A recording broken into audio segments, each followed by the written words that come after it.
अस्सलाम वालेकुम स्टूडेंट्स। यहाँ पर जो है हम टेकविस टिकट टू टेकविस के लिए रिस्पॉन्सिव वेबसाइट डेवलपमेंट जो है वो आप लोग बना रहे हैं, जिसमें आपकी जो मेन चीज़ है वो रिस्पॉन्सिवनेस है। यहाँ पर मैं आपको बता रही हूँ कि वेबसाइट में आप जेसन की फॉर्मेट में डेटा किस तरीके से फैच करके लाओगे, क्योंकि आपको पता है कि ये मेरे पास एक वेबसाइट खुली है। ठीक है, ये बहुत बेसिक सी वेबसाइट है। यहाँ पर मैंने जो है वो लोगो बनाया है। देन मैंने यहाँ पर लिंक्स बनाए जिसमें होम का लिंक है। होम पे जाहिर सी बात है आपके पास index.html खुलेगा। देन मूवीज़ का पेज हमने अभी नहीं बनाया, तो यहाँ पर हैश लिखा हुआ है क्योंकि वो आईडी की वजह से पॉपुलर का पेज नहीं बना, अबाउट का नहीं, लेकिन रजिस्टर का पेज बना है।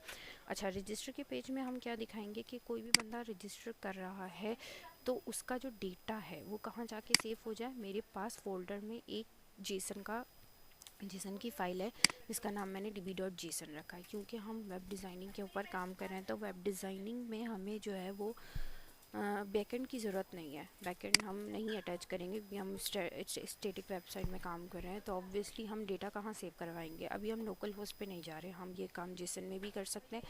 तो जेसन में काम करने के लिए आपको क्या करना पड़ेगा, db.json की यहाँ पर फाइल बनानी होगी। फिर जो भी बच्चा लॉगिन करता जाए या जो भी यूज़र लॉगिन करता जाए, यहाँ पर आपको डेटा मिल जाएगा। इसके लिए हम क्या करेंगे, एक सर्वर बोरो करेंगे। ठीक है, एक सर्वर इंस्टॉल करेंगे जिसके ऊपर हम थंडर क्लाइंट API टेस्टिंग का एक टूल होता है, या हम पोस्टमैन के थ्रू क्या कर रहे होंगे, डेटा को गेट करके देख रहे होंगे। ठीक है, दूसरी चीज़ यहाँ पर अगर मैं आपको वेबसाइट दिखाऊं तो इससे सभी फेमिलियर हैं कि हमने HTML पे ये स्ट्रक्चर बनाया है आप नेवबर का। देन मेन कंटेंट, अब यहाँ पे मेन जो कंटेंट है ना, हमें जो काम करना है वो इन कार्ड्स के ऊपर काम करना है, क्योंकि फुटर और हेडर ये तो मैंने स्टेटिकली ऐड कर दिया। अब लेट सपोज मुझे वेबसाइट में 15 कार्ड चाहिए, तो मैं 15 दफ़ा पिक्चर्स नहीं लगाऊंगी, मैं 15 दफ़ा डेटा को रिपीट नहीं करूँगी या डिफ को रिपीट नहीं करूँगी। मुझे क्या करना है, मुझे डेटा फैच करके लाना है जेसन के फॉर्मेट से। अब जेसन का फॉर्मेट आपको कहाँ मिलेगा, यहाँ पर मैंने एक फ़ाइल बनाई हुई है। फोल्डर स्ट्रक्चर्स को पहले समझ लीजिएगा। सबसे पहली चीज़, मैंने एक फ़ोल्डर बनाया हुआ है। ठीक है, उसके अंदर एक फ़ोल्डर है जिसमें मेरी इमेजेस पड़ी हैं। ठीक है, अगर आप लोग इमेजेस देखें तो यहाँ पर मेरे पास मल्टीपल इमेजेस पड़ी हुई हैं। ठीक है, इस फोल्डर को मैं बंद कर दूँगी। एक फ़ाइल मेरे पास app.js की बनी हुई है जिसके अंदर पूरी JS लिखी हुई है, ये पूरी मैं आपको करके बताऊँगी। db.json में आपको पता है रजिस्ट्रेशन का डेटा सेव होगा। index.html में आपके पास हेडर, फुटर और मेन कंटेंट है। देन आपके पास जो डेटा है मूवीज़ का, ये है जेसन की फॉर्मेट में movies.json की फ़ाइल में। अब ये जो फाइल है ये एरे ऑफ एन ऑब्जेक्ट है। ठीक है, ये एक एरे बना हुआ है जिसके अंदर हमने मल्टीपल ऑब्जेक्ट्स, एक ऑब्जेक्ट, दूसरा, तीसरा, चौथा, फोर्थ और फिफ्थ, ये मल्टीपल ऑब्जेक्ट्स हमारे पास बने हुए। देखें, इसमें आईडी है, टाइटल जो मुझे दिखाना होगा। अब ये टाइटल कहाँ है, ये टाइटल आपको यहीं पर दिख जाएगा जब मैं मूवी पर आऊँगी। तो ये लिखा हुआ आपको नज़र आ रहा है, स्ट्रेंजर्स थिंग। ठीक है, देन आपके पास रेटिंग और इसकी डिस्क्रिप्शन और आपके पास कास्ट वगैरह। इसके बाद वॉच यूआरएल भी स्टैटिक डायनेमिकली जेसन से आ रहा है। अगर मैं वॉच पे क्लिक करूँगी ना तो ये मुझे रीडायरेक्ट कर देगा जो लिंक मैंने दिया हुआ। अब लिंक मैंने कहाँ दिया हुआ है, लिंक मैंने यहीं दिया हुआ। अगर आप लोग देखें तो यहाँ पे वॉच यूआरएल का लिंक है। ऑब्जेक्ट से आप लोग फेमिलियर होंगे, ये कीज़ कहलाती हैं और ये वैल्यूज़ कहलाती हैं। तो जब भी मैं वॉच यूआरएल की को यूज़ करूँगी अपने डॉम मैनिपुलेशन से, तो ये मुझे इस लिंक पर रीडायरेक्ट कर देगा। ठीक है, तो ये मेरे पास मल्टीपल जेसन का फॉर्मेट है। आप लोगों को भी टिकट टू टेकविज़ और आगे इंशाल्लाह टेकविज़ में भी जो डेटा यूज़ करना है वो जेसन की फॉर्मेट में ही डेटा यूज़ करना है, क्योंकि हम मल्टीपल डेटा यूज़ कर रहे होंगे तो हम वेबसाइट को इतना ज़्यादा लोड नहीं दे सकते, या हर कार्ड में रिपीटिशन, कोड में रिपीटिशन नहीं कर सकते। हमें जेसन की फॉर्मेट में डेटा को सेव करवाना होगा लाजमी। तो वो एक्सट्रैक्शन मैं आपको अभी बताऊँगी। अब मैं अपने कोड में आ जाती हूँ। वेबसाइट पर यहाँ पर आपके पास आपको दिख रहा है हेडर, देन एक हेडिंग है और देन यहाँ पर है आपके पास कार्ड्स। ठीक है, ये जितने भी कार्ड्स हैं ये आ रहे हैं कैसे, जेसन की फॉर्मेट से एक्सट्रैक्ट होके, जेसन की फाइल से एक्सट्रैक्ट होके। ठीक है, अगर मैं यहाँ पर आती हूँ app.js में और ये पूरा कोड यहाँ से उड़ा देती हूँ, ठीक है, मैंने पूरा कोड हटा दिया, तो यहाँ पे देखें आपको कोई कार्ड्स नज़र नहीं आएंगे, जबकि मैंने HTML को छेड़ा तक नहीं है अभी तक। ठीक है, मैं इसको कंट्रोल Z करती हूँ, हाथ के हाथ में आपको रिस्पॉन्सिवनेस भी दिखा देती हूँ। F12 प्रेस करती हूँ तो देखें रिस्पॉन्सिव वेबसाइट, यहाँ पर सारी चीज़ें आपको मिल जाएंगी। ठीक है, और हर जितने भी आपको जो है किसी भी प्लेटफॉर्म पे वेबसाइट खोलनी हो, आप इसको आराम से क्या कर सकते हो, फुली मीडिया क्वेरी लगा के, बूटस्ट्रैप यूज़ करके, रिएक्ट यूज़ करके आप इसको फंक्शनल वेबसाइट बना सकते हो। ठीक है, अब मैं app.js का डेटा यहाँ से हटा देती हूँ। अब मैं आपको बताती हूँ कि हम काम कैसे करेंगे। हम काम करेंगे डॉम मैनिपुलेशन पे। डॉम मैनिपुलेशन से कैसे काम होगा, तो सबसे पहले जो मुझे काम करना है index.html में, बेटा इस div के अंदर काम करना है, क्योंकि मुझे इसी div के अंदर सारा डेटा शो हो रहा था। ठीक है, तो इस div के अंदर इस div को मैंने खाली छोड़ दिया। खाली छोड़ने के बाद मैंने इसको एक आईडी प्रोवाइड कर दी है, क्योंकि मुझे डॉम से काम करना है तो मैं इसको आईडी देके छोड़ दूंगी। बाकी सारा काम हम करेंगे app.js में। Don't forget to link the script tag. ठीक है, अगर आपने ये स्क्रिप्ट टैग लिंक नहीं किया तो आपकी जीएस नहीं चलेगी। ठीक है, बिल्कुल ऐसे ही आपको स्टाइल टैग भी क्या करवाना है, लिंक करवाना है। अब यहाँ पे मैं कोड करने जा रही हूँ, अब आप गौर से देखिएगा। सबसे पहला काम जो मुझे करना है, मैं एक एरे बना लूँगी। ठीक है, मैंने क्या किया, एक वेरिएबल बनाया मूवीज़ के नाम से। ठीक है, और इसमें खाली एरे छोड़ दिया, क्योंकि आप लोगों को पता है हमारे पास मल्टीपल डेटा यहाँ पर मौजूद है। अगर मैं movies.json में जाऊँ तो मल्टीपल ऑब्जेक्ट्स मेरे पास मौजूद हैं और एरे ऑफ एन ऑब्जेक्ट है। ठीक है, तो मैंने खाली, अभी मेरे पास मूवीज़ का एरे बिल्कुल खाली है। ठीक है, दूसरी चीज़ मुझे क्या करना है, डेटा को फेच करवाना है जेसन के फॉर्मेट से। ठीक है, उसके लिए जावास्क्रिप्ट का फंक्शन होता है फेच का।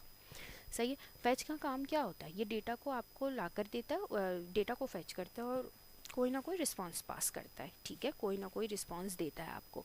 आपने फेच का कीवर्ड यहाँ पे लगाया, फंक्शन राउंड ब्रैकेट लगाया। अब ये आपसे या तो एपीआई मांगेगा, अभी मेरे पास एपीआई नहीं है, मेरे पास कौन है, db.json की फाइल है, और मुझे वहीं से डेटा क्या करना है, एक्सट्रैक्ट करना है। सॉरी, मेरे पास movies.json की फ़ाइल है और मुझे डेटा भी वहीं से एक्सट्रैक्ट करना है। तो मैं इन्वर्टेड कॉमा लगाती हूँ और यहाँ पर किसको कॉल करवाऊँगी, movies.json। मेक श्योर कीजिएगा कि आपकी फ़ाइल जो है वो सेम नाम से हो। देन जब भी मैं फैच करती हूँ ना, तो फिर क्या चलता है आपके पास, वो आपको कोई ना कोई रिस्पॉन्स ला के देगा। तो मैं यहाँ पर देन का कीवर्ड लगाऊंगी, राउंड ब्रैकेट लगाऊंगी। ठीक है, जब भी डेटा फैच करके ला कर देता है तो वो किस फॉर्मेट में होता है, वो जेसन की फॉर्मेट में नहीं होता है। ठीक है, हमें उसको कन्वर्ट करना होता है। फैच का काम क्या है, सिर्फ डेटा को फैच करना और हमें कोई ना कोई रिस्पॉन्स देना। तो मैंने यहाँ पर रिस्पॉन्स का जो है वो एक कीवर्ड बनाया, रिस्पॉन्स के कीवर्ड में फैट एरो फंक्शन बनाया। अब जो भी रिस्पॉन्स आएगा, डेटा फैच हो गया यहाँ पर, ठीक है, यहाँ से इसने मुझे रिस्पांस दे दिया। अब जो भी रिस्पांस आएगा वो जेसन की फॉर्मेट में नहीं होगा, we have to convert it into a JSON format. तो आपको क्या करना पड़ेगा, रिस्पांस को, जो भी रिस्पांस वो दे रहा है उसको मैं किस में कन्वर्ट करूँगी, जेसन की फॉर्मेट में कन्वर्ट करूँगी। ठीक है, ये काम करने के बाद आपने यहाँ पर क्या करना है, ये डॉट देन का काम हो गया।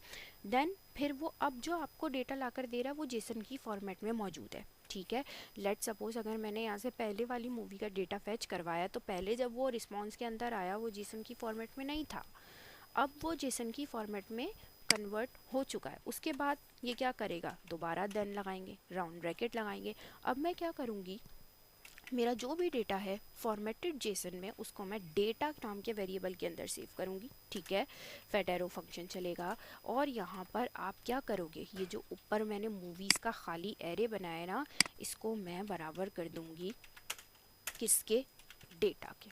ठीक है, किसके बराबर कर दूँगी, डेटा के बराबर कर दूँगी। अब जब मैं इसको डेटा के बराबर करूँगी, ठीक है, तो क्या होगा, अब तो मूवीज़ मेरे पास आ चुकी हैं डेटा में या मूवीज़ में, मूवीज़ के अंदर मेरी सारी मूवीज़ एक्सट्रैक्ट होकर जेसन की फॉर्मेट में आ चुकी हैं। अब मुझे क्या काम करना है, फंक्शन चलाना है। किसका फंक्शन चलाना है, डिस्प्ले मूवीज़ का फंक्शन। ठीक है, जो मैंने अभी बनाया नहीं है वो मैं बनाऊंगी। ठीक है, यहाँ तक मेरे पास काम हो चुका है। देन मुझे क्या करना है भाई, डिस्प्ले मूवीज़ का एक फ़ंक्शन क्रिएट करना है। वो फंक्शन मैं कहाँ पर क्रिएट करूँगी, वो फंक्शन मैं क्रिएट करूँगी इसी के नीचे। ठीक है, मैं यहाँ पर आ जाती हूँ। यहाँ पे मैंने क्या बनाया, एक फंक्शन बनाया, किस नाम से, डिस्प्ले मूवी। अच्छा, नाम याद रखिएगा, कॉपी पेस्ट कर ले तो ज़्यादा बेहतर है, वरना स्पेलिंग गलत हो गई तो ये नहीं चलेगा। सही, डिस्प्ले मूवीज़ का फंक्शन आपने बनाया, कर्ली ब्रेसेस लगाया। अब जो भी फंक्शन लिखना है आपने इसके अंदर लिखना है। सबसे पहला काम, इंडेक्स में जो मैंने आईडी कंटेन डिव को एक आईडी देके छोड़ा हुआ, उसको मुझे टारगेट करना है डॉम के थ्रू। ठीक है, तो डॉम के थ्रू हम कैसे टारगेट करते हैं, document dot gate element by ID. तो मैंने इस आईडी को कॉपी किया। ठीक है, कॉपी करने के बाद मैं app.js में चली गई। यहाँ पर आने के बाद मैंने एक क्या बनाया, कांस्टेंट क्रिएट किया, एक यानी कि वेरिएबल बनाया कंटेनर के नाम से इज इक्वल्स टू, अब मैं टारगेट करूँगी उस डिफ को जो HTML में पड़ा हुआ है। तो मैंने लिखा document dot gate element by ID round bracket inverted comma, और यहाँ पर आप वही ID पेस्ट करोगे जो कि मैंने HTML में दी हुई है। मेक श्योर कीजिएगा कि ये ID जो मैंने HTML में दी हुई है ये सेम होनी चाहिए। ठीक है, ये काम तो मेरे पास हो गया। देन अब क्या होगा, अगर कंटेनर में मैंने कोई हेडिंग लिखी हुई है या मेरे कंटेनर में कुछ भी लिखा हो, तो सबसे पहला काम तो मुझे कंटेनर को खाली करना है। ठीक है, तो मैं क्या करूँगी, कंटेनर को यहाँ से बोलूँगी कि भाई इसका जो इनर HTML है ना, कुछ भी जो लिखा हुआ है, ठीक है, उसको फ़ौरन से खाली कर दो। लेट सपोज अगर मैंने कोई हेडिंग लिखी हुई है उसको खाली कर दो, कुछ भी लिखा हुआ खाली कर दो। अब मैंने यहाँ कंटेनर क्यों यूज़ किया, क्योंकि मेरी आइडिया अब डॉक्यूमेंट गेट होके कहाँ आ गई है, इस वेरिएबल के अंदर आ गई है। ठीक है, तो मैंने यहाँ पर क्या किया, इनर HTML को खाली करवा दिया। देन अब मैं लूप चलाऊँगी। लूप मैं किस पे चलाऊँगी, मैं इस मूवीज़ पे चलाऊँगी, क्योंकि मेरा सारा डेटा इस एरे में सेव हुआ है। ठीक है, तो मैं यहाँ पर क्या करूँगी, मूवीज़ डॉट, कौन सा लूप चलेगा आपके पास, फॉर ईच का। क्यों, क्योंकि मल्टीपल कार्ड्स हैं, मल्टीपल डेटा हैं, तो वो सबको फैच करके लाएगा। अब मैं क्या करूँगी, यहाँ पर मैं एक वेरिएबल बनाती हूँ मूवी के नाम से। अब गौर से देखिएगा, यहाँ एस लगा हुआ है, यहाँ एस नहीं लगा हुआ। ठीक है, फैट एरो फंक्शन लगाया मैंने, कर्ली ब्रेसिस लगाए। ठीक है, अब मेरा डेटा जाएगा कहाँ, मेरा डेटा शो होगा कंटेनर में। ठीक है, जो डिव मैंने बनाया वो डॉट, मैं क्या करूँगी, उसके इनर HTML में पुरानी वैल्यू के साथ कॉन्कैटिनेट करवाऊँगी। ठीक है, अब मुझे डेटा लाना है डायनेमिकली डेटा, ठीक है, जेसन की फॉर्मेट से। तो मैं यहाँ पर यूज़ करूँगी टेम्पलेट लिटरल्स का। टेम्पलेट लिटरल्स की पहचान होती है बैकटिक, और आपको जो भी डेटा वेरिएबल वाला या जावास्क्रिप्ट वाला डायनेमिकली बुलाना है, वहाँ पर आप डॉलर का साइन यूज़ करोगे। ठीक है, अब इसके अंदर मैं HTML लिख रही हूँ। मैंने यहाँ पर डिफ ओपन किया और साथ के साथ डिफ को क्लोज भी कर दिया।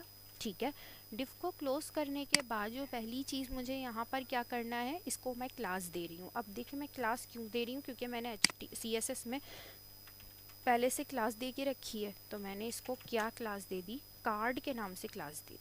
ठीक है, कार्ड के नाम से क्लास देने के बाद जो मेन चीज़ मुझे नज़र आ रही है पहले, वो है इमेज। ठीक है, मुझे इमेज के ऊपर काम करना है। इमेज में आपके पास होती हैं दो चीज़ें। पहली चीज़ आपके पास क्या आ जाती है, SRC, जो कि मोस्ट इम्पॉर्टेंट है कि आपकी सोर्स क्या है।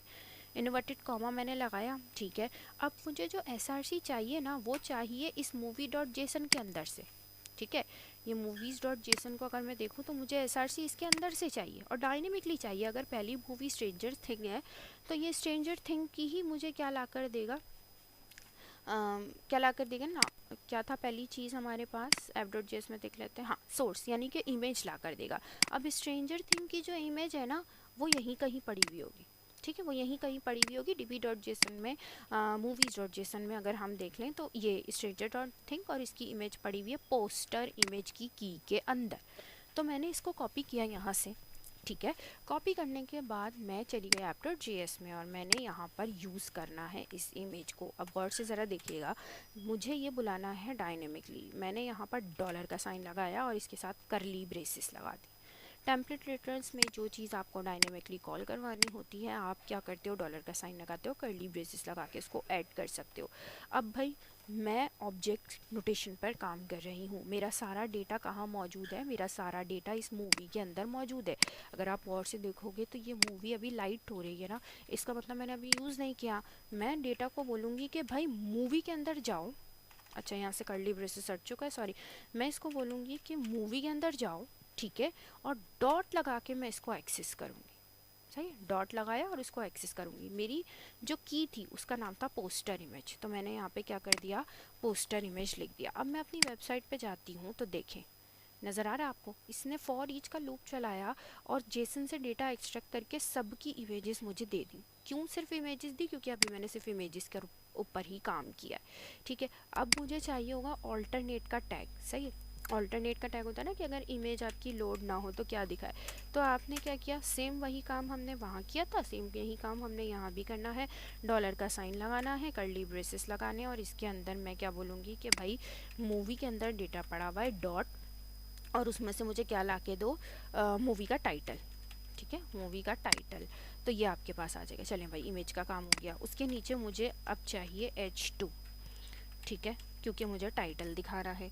तो H2 के लिए आपको क्या करना पड़ेगा, मूवी के टाइटल के लिए सेम काम, यही कॉपी करो यहाँ से, ठीक है। कर्ली ब्रेसेस की सॉरी इन्वर्टेड कॉमा की ज़रूरत नहीं है, मैंने इसको कॉल करवा दिया। यहाँ आएंगे, ये देखें नज़र आ रहा है आप लोगों को, यहाँ पर नाम भी आपके पास आ चुके हैं, नाम आपके पास आ चुके हैं। सेम काम आपने करना है रेटिंग्स के लिए। अब रेटिंग्स के लिए आप पैराग्राफ का टैग ले लो तो ज़्यादा बेहतर है, क्योंकि पैराग्राफ थोड़ा small as compare two heading नज़र आएगा आप लोगों को, सही है। तो अब यहाँ पे मैं जो ये रेटिंग लिख रही हूँ मुझे लिखा हुआ नज़र आएगा, ठीक है, रेटिंग इस तरीके से नज़र आएगा। लेकिन जो एक्चुअल रेटिंग होगी वो यहाँ पे हम डॉलर के साइन के साथ कॉल करवाएंगे। और कैसे कॉल करवाएंगे हम, मूवी डॉट, और यहाँ पे मैं लिख दूँगी रेटिंग।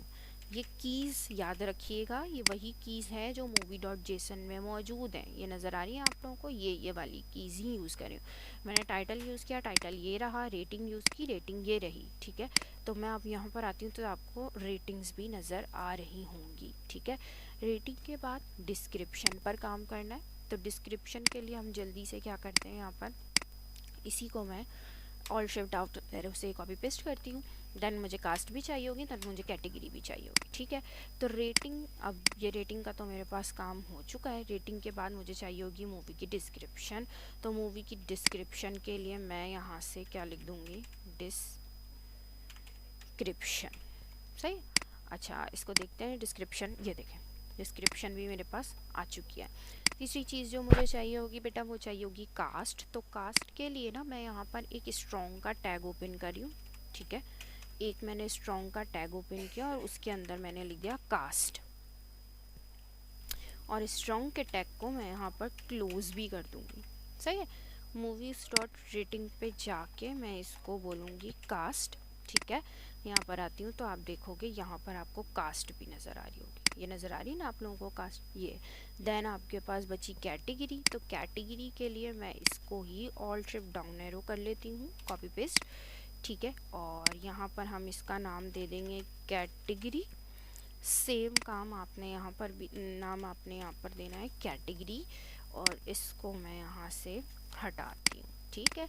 यहाँ पर मेरे पास अगर आप लोग देखोगे तो मुझे कैटेगरी भी नज़र आ रही होगी, ये रही कैटेगरी टीवी शोज़, ठीक है। अब जो मेन काम हमारे पास बचा है वो है बटन, ठीक है। तो बटन के लिए हमें क्या करना पड़ेगा, कुछ नहीं करना, एंकर टैग ओपन करना है यहाँ पर, और एंकर टैग को यहाँ से क्या कर देना है, क्लोज कर देना, ठीक है। उसके बाद आपको पता भाई, पहली चीज़ जो मुझे देखनी है वो देखनी है यहाँ पे वॉच नाउ, ठीक है। एंकर टैग मैंने लगाया और वॉच नाउ यहाँ पे लिख दिया, आपको नज़र आ रहा। लेकिन अभी ये क्लिकेबल नहीं है क्योंकि मैंने इसके ऊपर अभी href का बटन नहीं, href का एट्रीब्यूट नहीं लगाया। तो पहली चीज़ जो आपने यहाँ लगानी है वो लगानी है href is equals to dollar का साइन, कर्ली ब्रेसेस, डॉलर का साइन, और यहाँ पर मुझे मूवी के अंदर डॉट आपको मिलेगा वॉच URL, सही, वॉच अंडरस्कोर URL, सही है। अगर आप लोग डेटा में देखोगे तो आप लोगों को नज़र आ जाएगा वॉच URL, सही है। और टारगेट ब्लैंक कर दोगे। टारगेट ब्लैंक करने से क्या होता है कि आपकी जो वेबसाइट होगी वो खुलेगी नेक्स्ट पेज पे। तो मैं इसको टारगेट क्या कर देती हूँ, इसको बोल देती हूँ अंडरस्कोर ब्लैंक।